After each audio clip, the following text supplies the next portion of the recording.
Of your incompetence do not interest me. Tell Simone I'm not going to prove that girl that she sent me. Meryl Streep, born in Summit, New Jersey in 1949, is often hailed as the greatest actress of her generation. With a career spanning over 4 decades, she has earned a record-breaking 21 Academy Award nominations and won 3 Oscars for Kramer vs. Kramer and The Iron Lady. Known for her versatility and emotional depth, Streep has brought unforgettable characters to life in dramas, comedies, and musicals alike. Beyond the screen, she is admired for her advocacy on women's rights and social issues. Her artistry and integrity make her a true legend in Hollywood.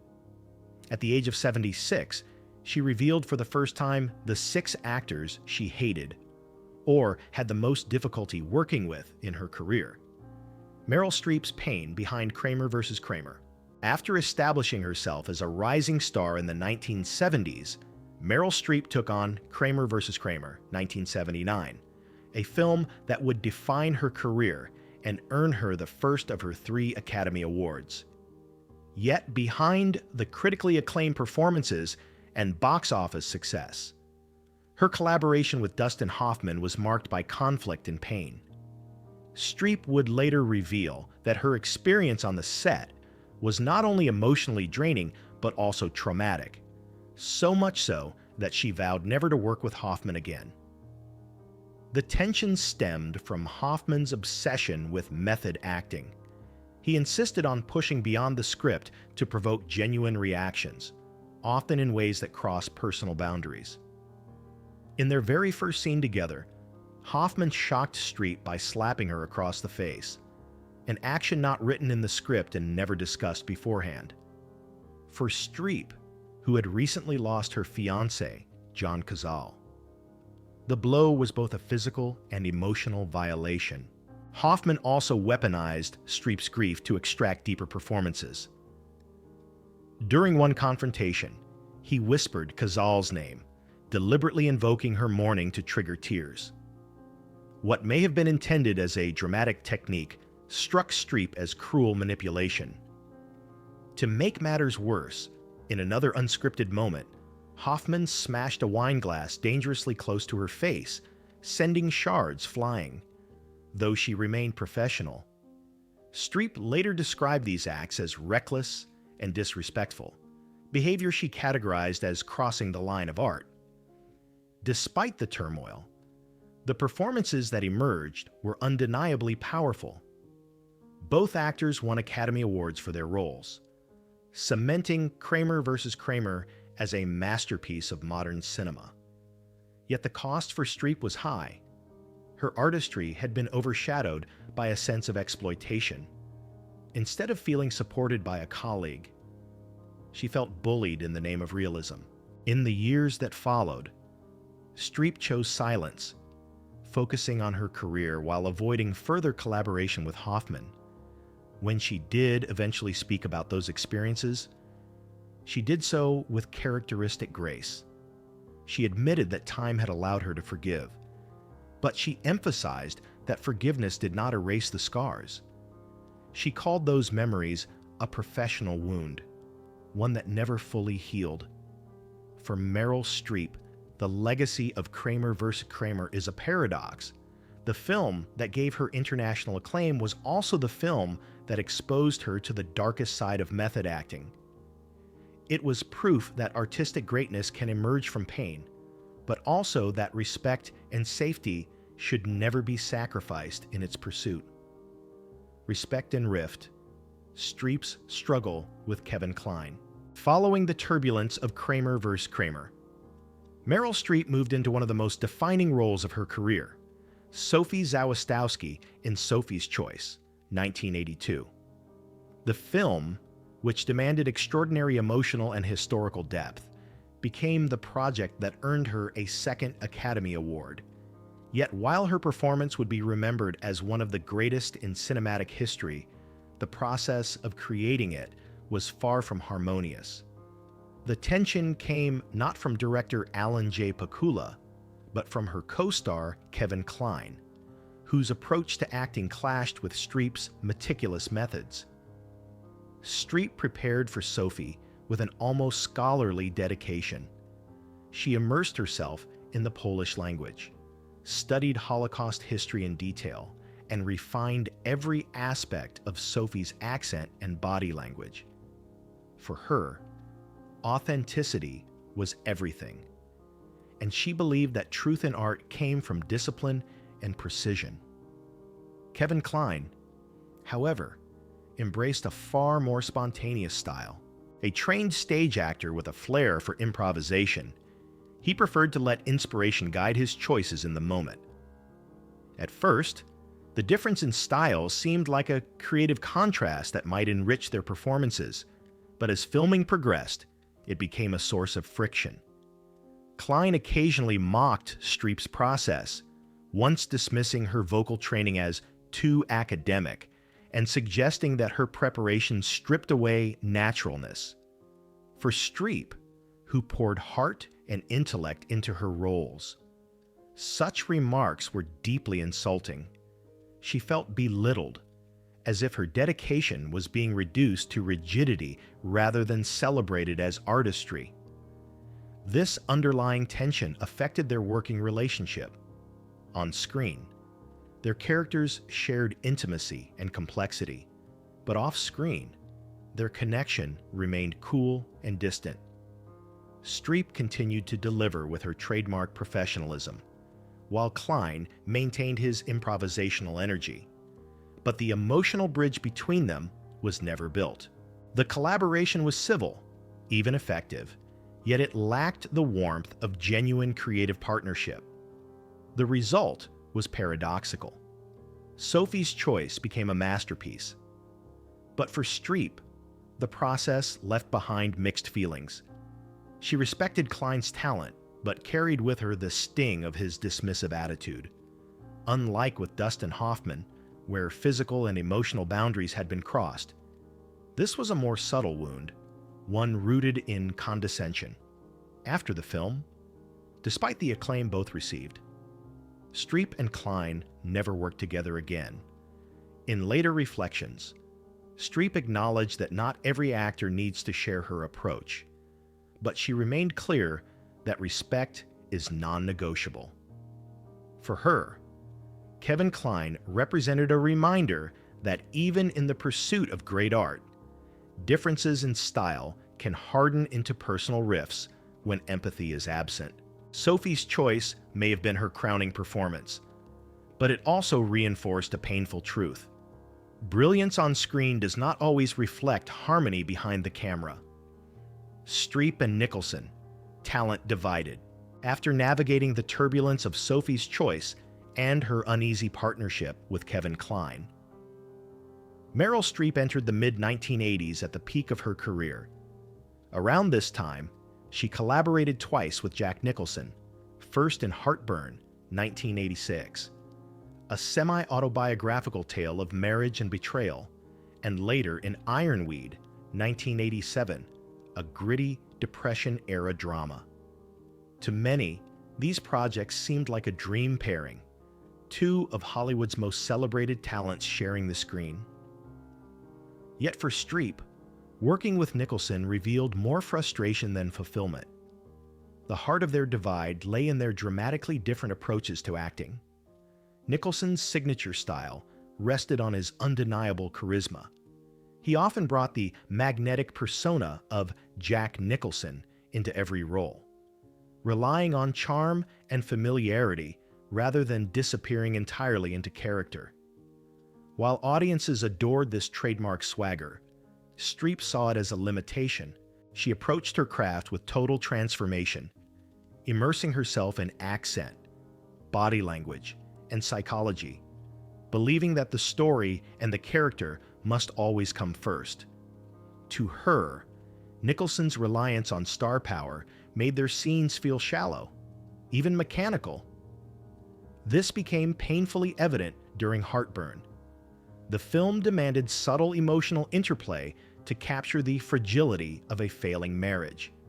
Yet Streep felt Nicholson's performance lacked the raw intimacy required, Instead of two characters locked in heartbreak, she often sensed the audience was still watching Jack Nicholson perform Jack Nicholson.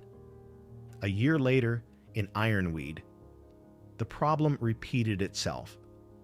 The script offered dark, layered material, but the chemistry between the two leads never fully bloomed, leaving much of their interaction feeling distant, off-screen. Matters were no smoother. Nicholson's notorious offbeat humor and flirtatious behavior grated on Streep. He often teased her, sometimes stepping over personal boundaries in ways she found intrusive, while he may have seen it as harmless banter. For Streep, it was yet another example of the casual disregard women endured in Hollywood's male-dominated environment. Always professional, she chose not to confront him publicly, but the discomfort left its mark. Streep and Nicholson's collaborations remained civil, but lacked true connection. They parted ways post-Ironweed, embodying differing philosophies on acting and personal conduct. Streep Alec Baldwin, Discipline Meets Chaos. By the late 2000s, Meryl Streep had long been established as one of cinema's most disciplined and transformative performers. When she joined Nancy Meyers' romantic comedy It's Complicated, 2009, audiences anticipated sparks between Streep and Alec Baldwin, two charismatic veterans bringing humor and charm to the screen. On camera, their chemistry seemed playful and effortless, fueling the film's success. But behind the scenes, the collaboration highlighted a sharp divide in their approaches to the craft, one that left Streep quietly frustrated and determined never to repeat the pairing. Baldwin, known for his quick wit and comedic instincts, thrived on improvisation. He often altered dialogue spontaneously, added gestures that were not in the script, and leaned into the freedom of the moment. For some actors, this looseness created fresh energy. For Streep, however, it caused endless disruptions. She entered the project with her usual thorough preparation, crafting every nuance of her character with attention to rhythm, pacing, and emotional truth. When Baldwin veered off course, she was forced to adjust in real time, throwing off the balance she had so carefully built. The result was a constant sense of misalignment. While Baldwin delivered laughs and unpredictability, Streep often felt dragged into improvisational territory that diluted the depth of her performance. Scenes that should have unfolded with precision instead became exercises in recovery, where she had to recalibrate to keep the emotional tone intact, though she never confronted him publicly. Colleagues noted her visible fatigue when scenes ran long or repeatedly shifted due to his changes. This professional mismatch never escalated into open conflict. Streep remained the consummate professional, masking her frustration and ensuring that the final product appeared polished. Baldwin, for his part, praised Streep publicly, calling her one of the greatest actresses of all time. Yet privately, Streep came away from the experience with a firm decision. While she could admire Baldwin's charisma, she found his undisciplined approach exhausting and unproductive. In the years since It's Complicated, the two have not reunited on screen. For Streep, the experience reinforced a truth she had encountered many times before. Acting is not just about individual brilliance, but about the trust and balance created between partners. When one actor prioritizes spontaneity at the expense of structure, the other bears the weight of maintaining cohesion. To her, Baldwin epitomized that imbalance. Looking back, their collaboration is remembered as lighthearted and entertaining on film. But the reality was far more strenuous. For Meryl Streep, Alec Baldwin represented not animosity or scandal, but fatigue, the kind that comes when discipline collides with improvisation, and when respect for preparation is sacrificed in favor of chaos. It was enough to ensure that, despite their apparent chemistry, she would never seek him out as a partner again. Streep and Paltrow's Hollywood clash, after decades of working alongside actors with clashing styles, from Dustin Hoffman's invasive method to Alec Baldwin's chaotic improvisation, Meryl Streep faced a new kind of frustration in the late 1990s. This time, it wasn't about on-set behavior, but about what she perceived as the shifting values of Hollywood itself. The symbol of that shift, in her eyes, was Gwyneth Paltrow. At the core of their divide lay a fundamental difference in how they viewed acting. For Streep, performance was an artistic mission, something sacred, demanding discipline, immersion, and relentless study. Every role required transformation, whether it meant learning a new language, embodying a specific culture, or excavating the psychological depths of a character. By contrast, Paltrow came to represent the rise of a different kind of star, glamorous, fashionable, and closely tied to brand culture. Her career was as much about red carpet elegance and family connections, the daughter of actress Blythe Danner and producer Bruce Paltrow, as it was about cinematic artistry. The breaking point came at the 1999 Academy Awards. Streep had been nominated for her performance in One True Thing, a quiet, deeply moving portrayal of a dying mother. It was the kind of role that showcased her trademark dedication to realism and emotional honesty. Yet the Oscar went instead to Gwyneth Paltrow for Shakespeare in Love. Many critics at the time whispered that Paltrow's victory was less about craft and more about the aggressive promotional campaign behind the film, powered by Miramax and producer Harvey Weinstein. To Streep, the win symbolized a new era in Hollywood, where marketing muscle and family pedigree could outweigh artistic rigor. Meryl Streep's subtle avoidance of Gwyneth Paltrow highlights a generational divide in Hollywood, emphasizing a tension between art and branding, with Streep valuing transformative acting over Paltrow's commercial sway. Irons and Jeremy Irons, acting philosophies divide.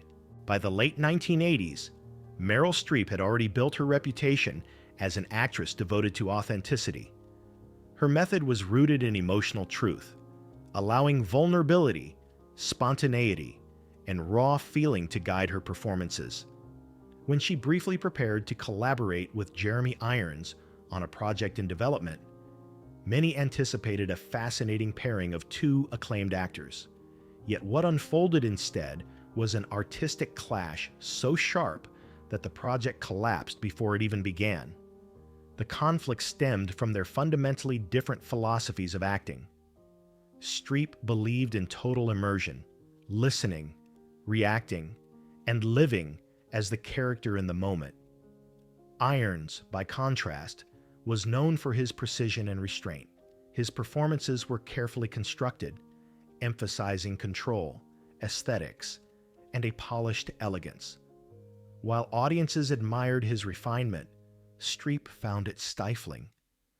To her, true art came from the unpredictable, not the prearranged. The breaking point arrived during a workshop session where the two rehearsed key scenes together. Streep, seeking raw connection, became increasingly frustrated with what she saw as Irons's detachment. At one moment, unable to contain her feelings, she told him bluntly, "You're not listening. You're performing for someone else, not living with the character." It was a direct challenge, striking at the very core of Irons' craft. From that point forward, their collaboration was doomed. Neither was willing to compromise. Streep could not work alongside someone she felt was acting to impress, while Irons saw her approach as indulgent and chaotic.